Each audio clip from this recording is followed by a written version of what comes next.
My name is Dr. Natalie Vega.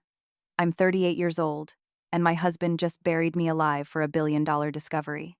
3 minutes ago, I was collecting rare earth mineral samples in a Sierra Nevada cave. Now I'm trapped behind tons of collapsed granite, listening to Charles's voice echo through the rocks. You always loved your rocks more than me, Natalie. Now you can stay with them forever. But here's what he doesn't know. I'm not alone down here. A shadow just moved in the darkness ahead of me, and whoever it is has been living in these caves for years. The last thing I heard before the rocks came down was Charles telling someone on his phone that the accident went perfectly. Except it wasn't an accident. He planned this from the moment I showed him the geological survey worth more money than either of us could spend in a lifetime. The beam from my flashlight just caught something that made my blood freeze, fresh boot prints in the cave dust, and they're not mine or Charles's laxating. Someone else is down here, someone who knows these tunnels, and they're walking toward me right now. My heart is hammering so loud I can hear it echo off the walls, because I don't know if this stranger is my salvation or if Charles hired them to finish what he started. 15 years of marriage just ended with calculated betrayal, but if I'm going to die in this mountain, I'm taking the truth with me. I found tantalum and niobium veins deep in the Sierra Nevada mountains. Strategic rare metals buried under centuries of forgotten earth worth millions, maybe more. I didn't think it would matter to him. I thought he'd be proud. When I first showed him the map, he smiled, said we should go check it out together. Just the two of us like old times. I remember laughing, thinking maybe we were finding our rhythm again. He packed the bags. I brought the charts. The drive up into the mountains was quiet but not unpleasant. We wound through forests turning amber with early fall. I pointed out rock formations. He nodded politely. We reached the trailhead by noon. The site was remote, about 200-meter uphill on foot. I'd marked the entrance of the cave 5 years ago during a previous survey, but never had time to go deeper. That day, I felt something electric in my chest, the thrill of discovery and maybe something like trust. Charles carried 2 backpacks, mine lightweight and his heavier than necessary. I didn't think to ask why. The hike took about an hour. I led the way, stopping occasionally to check the topography. Charles stayed a few steps behind. When we reached the plateau, I pointed toward the darkened mouth of the cave. There, I said, breathless. That's where it starts. Locals call it Widow's Hollow. Don't worry, the name's just folklore. He didn't laugh. Inside, the air was cool and metallic, like old coins and damp earth. We turned on our headlamps. My pulse quickened as I moved deeper into the cavern, tracing my fingers along the wall. There it was, a glittering black seam across the stone. Tantalum. Rich. Untouched. My throat tightened. I was right, I whispered. This is it. I crouched carefully, collecting samples, labeling them one by one. Behind me, I heard Charles step back, then further back, the crunch of his boots. I didn't turn. I should have, but I was too caught in the moment, until he called out. Nat, he said softly. Come here. I want to show you something. Something in his tone stopped me. I turned slowly, tucking the samples into their case. What is it? He smiled. Not the kind that warms you, but the kind that chills your spine. Just come here. I stepped closer. The light from his headlamp flickered over the jagged walls behind him. He reached for me, pulled me close. I love you, he whispered into my ear, hands tightening around my waist. You know that, right? My breath caught. Charles, what are you doing? He pulled away just enough to look at me, eyes darker than I'd ever seen. I'm sorry. Then came the push. Swift. Calculated. My back hit the cavern wall hard, and before I could scream, he turned and sprinted toward the exit. I scrambled up, shouting his name, tripping over rock and dust. That's when I heard it, the first crack of falling stone. Then another. Then the deafening roar as the entrance collapsed in a storm of granite and gravel. I ran until my hands hit stone. Solid. Immovable. I pounded my fists, screamed until my throat tore. Charles, what the hell are you doing? Open this damn cave. Silence and then his voice. Muffled, calm, almost kind. You always loved your rocks more than me, Natalie. Now you can stay with them forever. He was gone. I pressed my forehead to the stone, breath coming in shallow bursts. This couldn't be real. He didn't just know. No, he couldn't. Not Charles. Not after everything. But even as I told myself that I knew the truth, he'd calculated every move. From the second we left Elkmont, this was his plan. I collapsed onto the floor. Flashlight beam flickering across the cave's wet, glittering walls. Somewhere deeper in the tunnel, water dripped steadily. Counting time in cruel rhythm. 15 years of marriage ended in one act of cold, deliberate betrayal. I was buried alive, and no one knew I was here. Or so I thought. I don't know how long I lay there. Minutes, hours. Time doesn't behave the same way when you're trapped underground. Every sound feels amplified. Every silence feels infinite. I forced myself to breathe to stay calm, but my mind wouldn't stop racing. I thought of everything. My team back at the institute, the grant committee waiting on updates, my sister who hadn't heard from me in weeks, and Charles. Always Charles. My hands trembled as I fumbled with my flashlight, adjusting the beam. I had maybe half a bottle of water left and a couple of protein bars in my pack. I wasn't supposed to be gone long. Just a field scan. An update. Not this. The beam caught on something ahead. Not rock, not crystal. I froze. There. Maybe 20 foot away. A figure stepped slowly into the light. Tall, broad, shouldered, with a thick beard and sharp, alert eyes that caught mine like steel. For a moment, I couldn't move. My heart pounded so loudly I thought the cave itself would echo it back. Who? Who are you? My voice cracked from screaming. He didn't flinch, just raised his hands, palms open. Easy, he said quietly. I'm not here to hurt you. He stepped into full view, revealing an old lantern in his left hand and a hunting knife strapped to his belt. His clothes were worn but functional. A canvas jacket, faded jeans, and heavy boots caked in mud. Not someone you expected to see in a sealed cave or anywhere, really. My name's Elias, he said. And I think you and I have a problem in common. I backed up against the wall, still gripping my flashlight like a weapon. How the hell did you get in here? There's another way in, he said. And out. But it's not easy. You live here? I asked.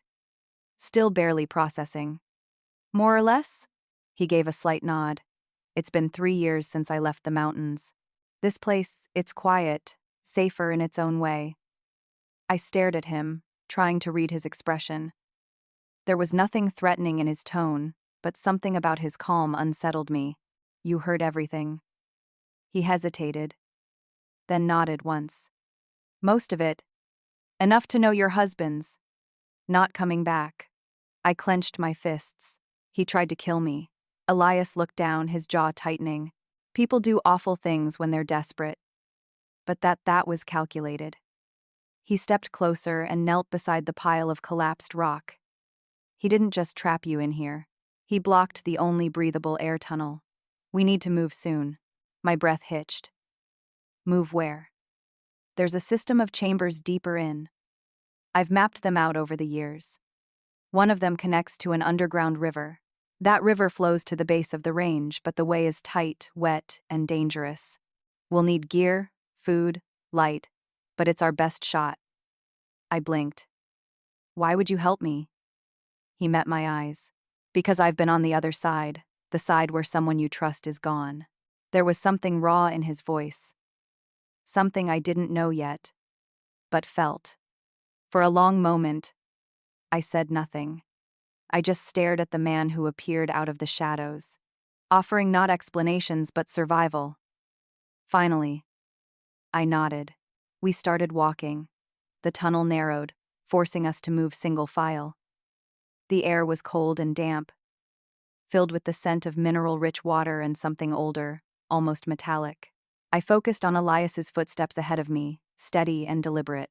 After about 10 minutes, we entered a larger chamber lit faintly by his lantern. It was a room, or as close as one could get to it, underground. There were shelves made of driftwood stacked with canned food, tools, flashlights, a rolled sleeping bag in the corner. A fire pit carefully constructed under a natural ventilation shaft. "Welcome to my humble little cave," he said dryly, setting the lantern down. "Not much, but it does the job." I stared around, a ruck. "You've lived here for 3 years." "After I lost my family," he said quietly, crouching by the fire pit. There wasn't much left to stay for. I didn't push for details. I just sat down slowly on one of the makeshift stools and wrapped my arms around myself, the gravity of everything beginning to sink in again. "I was supposed to be working," I said, voice flat. "He offered to come with me. Said it would be romantic. Just us, no team, no distractions." Elias looked over but didn't interrupt. "I thought we were reconnecting," I continued. "But he brought gear to seal the entrance. Rope, tools. He planned it because of the discovery," Elias asked. I nodded. "The site I found, it's worth billions. Rare earth metals." He saw dollar signs. I saw science. Elias poked the fire to life, its glow painting his face in flickering golds. "You saw purpose. He saw escape." I looked at him. "And what did you see when you first saw me in the cave?" His eyes held mine. "A reason." I didn't answer. Couldn't. The warmth from the fire started to chase the cold for my fingers. But not for my thoughts. I sat in silence, listening to the occasional pop of embers, the drip of water echoing somewhere behind us. He handed me a cup of tea brewed from something wild and herbal. I took it with a shaky hand. "We'll leave before dawn," Elias said. "We'll need all the time we can get." I stared into the cup. "You think we'll make it?" His voice didn't waver. "We have to." And for the first time in hours, I didn't feel alone. We left the chamber before first light. Elias had packed everything with quiet efficiency. Canned food, water filters, spare batteries, rope, and a roll of waterproof tarp. I carried a small pack with my samples sealed inside. It felt ridiculous to be thinking about rocks after nearly dying, but they were more than just specimens now. They were evidence. Proof that Charles hadn't just betrayed me.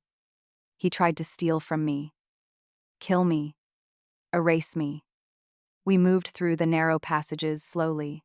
My body still ached from the impact of the fall, and my muscles screamed in protest with every step.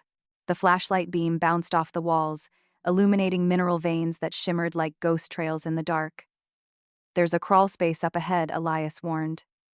"About 15 foot. It gets tight, and you'll need to stay calm. If you panic, stop moving and call out." I swallowed hard. Claustrophobia had never been my issue until now. He went first, slithering into the gap with the ease of someone who had done this 100 times. I dropped my belly and followed, my breath ragged, the sound of my own heartbeat pounding in my ears. "Talk to me," I whispered hoarsely. "What do you want to know?" came his voice, steady and low, just a few feet ahead. "Anything. Tell me why you came here. Why this place?" Silence for a moment then. "My wife's name was Leah," he said. "And our daughter Sophie. She was 9. Bright. Loved horses." The stone pressed cold against my chest, but his voice helped me focus. "We were hiking in the Cascades. A rock slide came out of nowhere. I was trained in rescue. I knew the terrain, but I was 20 foot too far." I winced. "They were buried before I could even get to them," he continued. "I dug for hours with my bare hands, broke them bloody, found her necklace first, then her little boot. My stomach clenched, but I said nothing. I left my job after that. Left everything. Came here because I thought if I could live where the silence was loud enough, maybe the guilt would stop echoing." We emerged into another chamber. I gasped, partly from relief and partly from the strange beauty around us. The walls were covered in long, delicate stalactites, their tips glittering with moisture. The floor rippled with mineral pools. Elias turned to look at me. "You okay?" I nodded. "Yeah. Thanks for talking. I needed that." "Talking keeps the panic away," he said simply. We kept moving. The further we went, the more the air changed. Cooler, more humid. I felt it before I heard it. A low rumble, deep and constant. "The river," Elias said. The chamber opened up abruptly into a jagged ledge overlooking an underground river, black and fast-moving. The sound of rushing water filled the air, echoing off every surface. Elias pointed toward the far wall. "There's a ridge trail that follows the river. We'll move along that for a few hours, then take a narrow crossing." I peered down at the water. It looked like oil, thick and wild. "Has anyone ever made it out that way?" "Just me," he said. "And now, hopefully, you." We descended carefully, placing each step with deliberate caution. The ledge was narrow, sometimes barely wide enough for one boot. At times, Elias had to turn and offer his hand, helping me balance as we edged past wet, slippery outcroppings. I hated how much I had to rely on him. I was always the one people looked to on the mountain, in the lab, in the boardroom. But now my life depended on the steady hand of a stranger. When we reached a wider section of the ledge, Elias handed me a protein bar and a canteen. We sat resting. "You think he's told anyone yet?" I asked. "Charles." He was silent for a beat. "Then he's probably already made his move. Told people it was an accident. That he tried to save you." I looked out at the water. "Do you think anyone would believe that?" "They'll believe what's convenient," Elias said. "Unless you give them a reason not to." I clenched my jaw. "I will." He watched me quietly. "You still have the samples." I patted my pack, waterproofed and intact. "Good. You'll need them." The thought of facing Charles again made my skin crawl. Seeing his smug, calculating face, knowing he was out there spinning the narrative while I bled in the dirt. But there was no turning back. I had survived. That meant something. Elias stood and extended his hand. "We've still got a long way to go." The trail narrowed again, forcing us to walk single file. The river roared beside us. At one point, the path disappeared entirely, and we were forced to wade thigh-deep through the icy current along the wall. "Keep close to the rock," Elias instructed. "Use the handholds. Step sideways, not forward." We moved inch by inch, the cold slicing through my clothes. Every muscle in my legs burned. My fingers went numb, gripping the rock. By the time we pulled ourselves onto dry stone again, I was shaking uncontrollably. Elias handed me a dry towel from his pack and set up a small heating packet under a thin Myar blanket. "We'll rest here," he said. 10 minutes.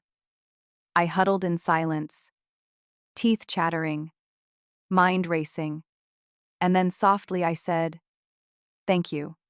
He didn't respond right away, just sat beside me, close enough for warmth, far enough for space. "You're stronger than you think," he said at last. I turned to look at him. "So are you." He smiled just barely. But it was the first time I'd seen one reach his eyes. Somewhere ahead was the end of the tunnel. Maybe light, maybe wind, maybe birdsong. But for now, there was only this. Two strangers in the dark, walking toward something neither of us could name. Yet by the time we reached the crossing point, the sky above us had long since ceased to exist. All that remained was the river, the rock, and the echo of each other's breath. Elias stopped at a narrowing where the water pressed hard against both walls, forming a tunnel just wide enough to crawl through. "We'll have to go under," he said quietly. I stared the current, black and churning like something alive. "How far?" 5, maybe 6 meters. "It's a tight swim, but I've done it before." "I'll go first. Make sure it's clear." I hesitated. "And if it's not?"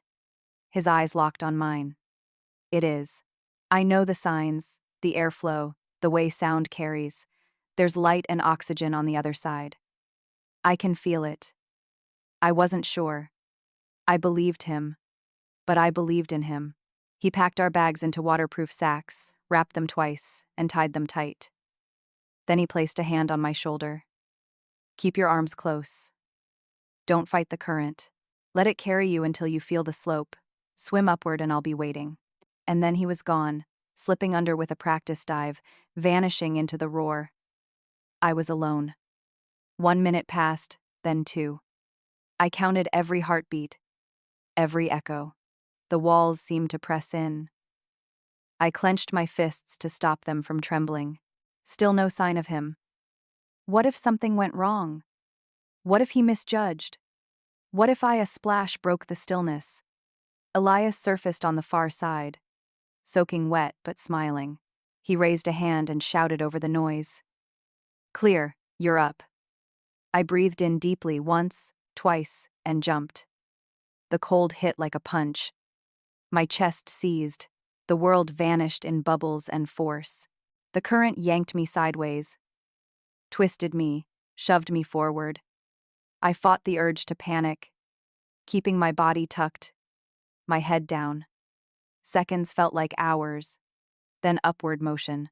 I kicked hard, desperate, lungs screaming, and then air. Elias's arms pulled me from the water and onto solid stone. I gasped, coughing, shaking, but alive. You did it, he said, wrapping a dry blanket around my shoulders. I laughed, though it came out like a sob. I actually thought I died. Not today, he said, and something in the way, he said. It made me feel steady again.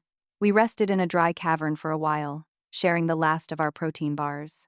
The air smelled different here, less stale, more open. Above us, I thought I heard birds. I looked at Elias. What do you think Charles is doing right now? He paused, crafting the perfect lie. I nodded slowly. He always was good with words.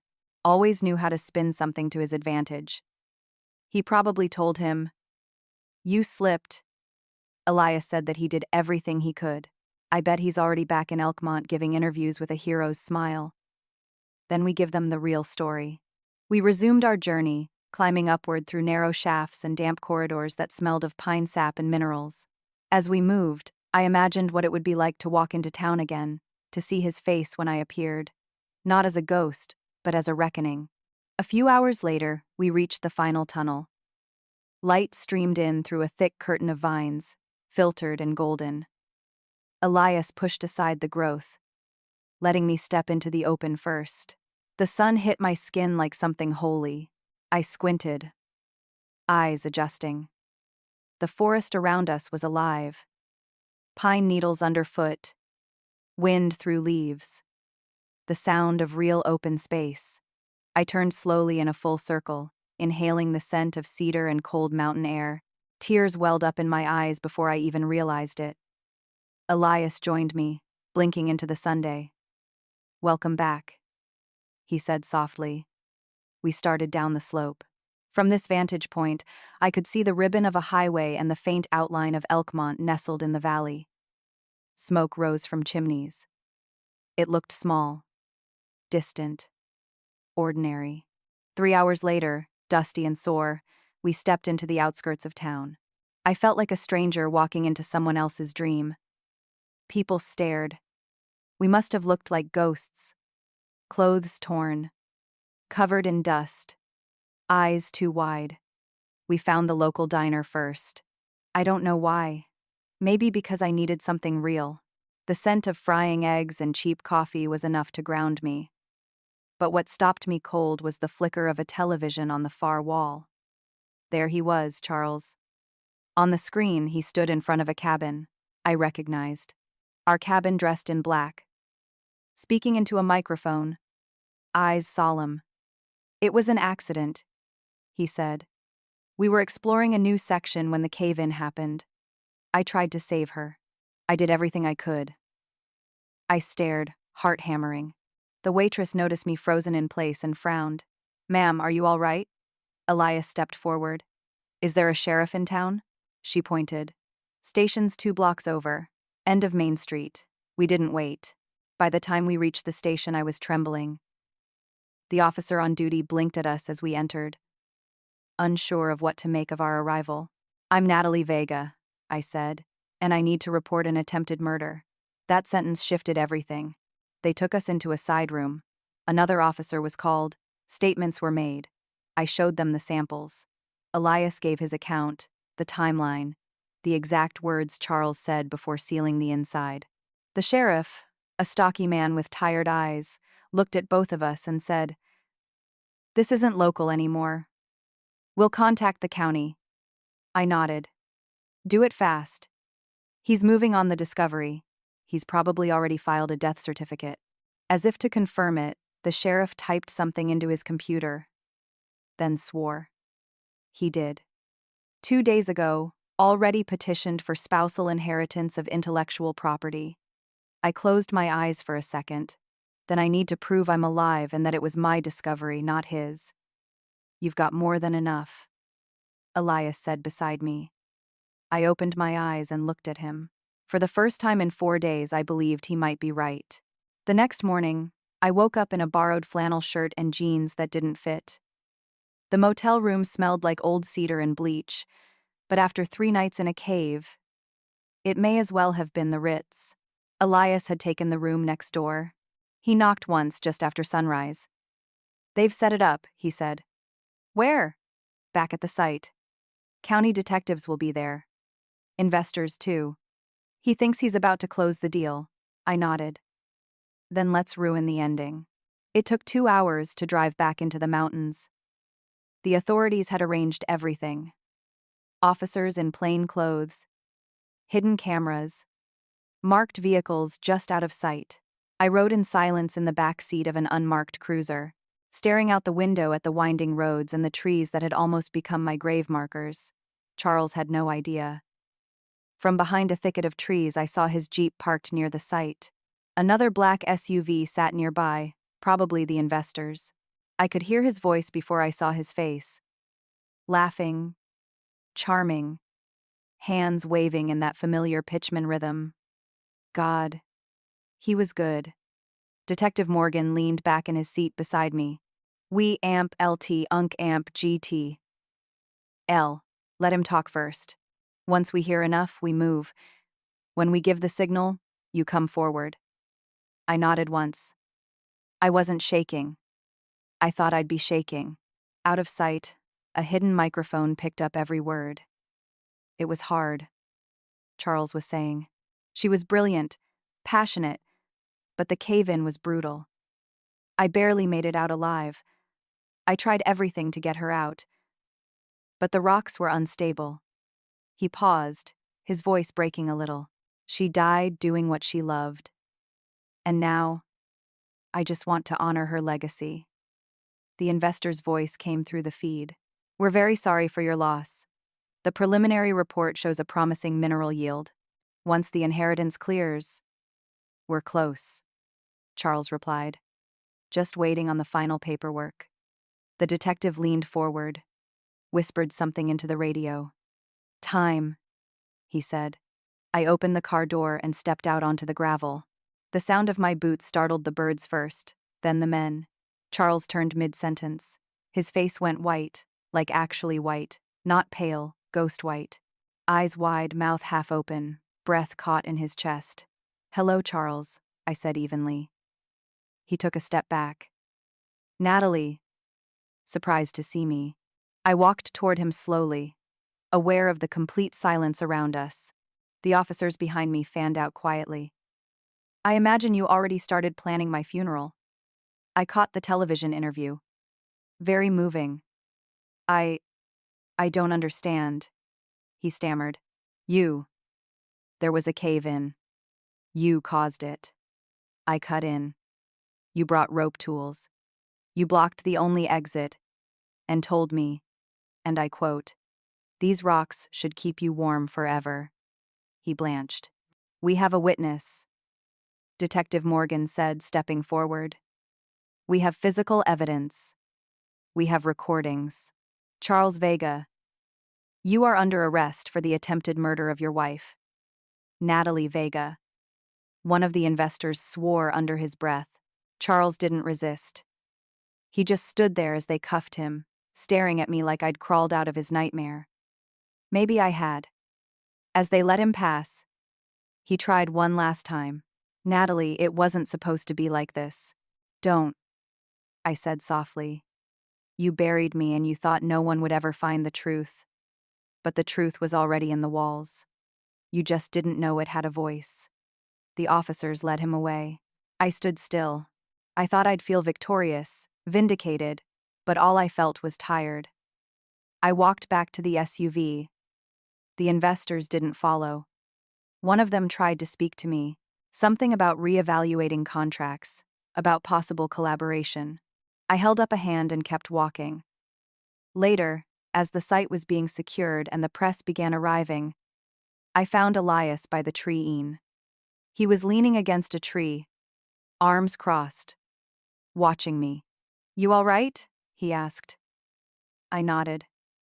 It's done. Not quite, he said gently. But the worst part is, I looked back once more at the cavern entrance, the same place where Charles had tried to end me, and now, it was just a pile of rock. Just geology, just matter. He hadn't won. He hadn't even understood what he was trying to steal. Do you ever wonder? I asked Elias, if some places choose to protect us, even when people don't. He tilted his head. I don't think it's the place. I think it's the people who find you in it. I looked at him, and for the first time since the cave, I let myself really feel what had happened. I had lived. I had been saved, and maybe I had been seen. The air was crisp that morning, tinged with frost and promise. I stood at the edge of Widow's Hollow, watching the first rays of sun spill into the canyon. The pile of stones that had once trapped me now lay silent, as harmless as any fallen rock. Behind me, Elias unpacked our gear, folding tarps and stowing bottled water. The forest around us stirred. Birds calling, needles rustling in a gentle breeze. It felt alive. I took a deep breath, tasting pine and possibility. For so long this place had been my prison, then my passage to survival. Now it felt like a threshold, a line between who I was and who I could become. I turned to Elias. His beard caught the light. His eyes were clear and steady. Thank you, I said softly, for everything. He shrugged, almost sheepish. You did the hard part. No, I insisted. You came when no one else knew I was here. You guided me when I thought I'd never see light again. You trusted me. He met my gaze. I did because I believed you deserved to live. My heart thumped. Living more than mere breathing. I remembered sinking into that icy stream, believing the darkness would be my end. But something inside me refused to give up, and he honored that refusal. We should head back, I said. I have to reclaim my life. He nodded. Whatever you need. We walked side by side down the trail, each step lighter than the last. At the parking area, my rental SUV waited, dust-coated, but ready. I opened the back door and loaded our packs, then turned to him. Will you come? I asked. To Elkmont. To the Institute. He paused, eyes drifting to the winding road. I never thought I'd leave these mountains. I swallowed. I know, but maybe it's time. He looked back at me, a slow smile forming. For you. I'd try. Tears pricked my eyes. I touched his arm, surprised by the warmth of human contact after days in the cold underground. Thank you, I whispered. We drove in companionable silence, the car a bubble against the world. When we reached town, the streets were calm. Locals going about their morning routines, unaware of the drama that had just unfolded up the mountain. I pulled into a small lot beside the Geology Institute. The building looked the same, but I felt different. Inside, Director Ramirez greeted me like a miracle survivor. He clasped my hand and congratulated me on the evidence submitted. In the back office, I signed papers restoring my name to the discovery. The weight of false death certificates, forged inheritance claims, they all vanished under the crisp seal of truth and justice. Later, Elias and I walked through the halls lined with rock samples and mineral maps. I showed him the lab where I first analyzed my tantalum veins, the conference room where I would now present my findings. He listened, genuine interest lighting his features. "This is your world," he said. "I'm honored to see it." I laughed light-free. "And you? Where do you belong now?" He considered, then replied, "Somewhere, between the silence of the caves and the heartbeat of humanity. Maybe here with you." My breath caught. This was not just gratitude or pity or convenience. It was something deeper, a choice to step forward together into uncertainty because we had walked through fear and betrayal and come out stronger. Over the next few weeks, I returned to fieldwork, this time with a full team, legal protection, and plans for sustainable extraction. Elias stayed by my side, offering safety assessments and survival workshops for new recruits. The institute renamed the discovery Vega Ridge in recognition of my work. I accepted the honor with quiet pride. One evening, after the lab had emptied, Elias knocked on my door holding 2 steaming mugs of tea. Outside, twilight faded into stars. I joined him on the balcony. "I've been thinking," he said, offering me a mug, "about what comes next." I sipped, savoring the warmth, and he met my eyes. "I want to stay to build something with you. I don't know the first thing about academia, but I know. I know about loyalty and courage and finding light in the darkest places." A breeze stirred, lifting strands of my hair. I felt my heart open as if the mountain itself had cracked me free.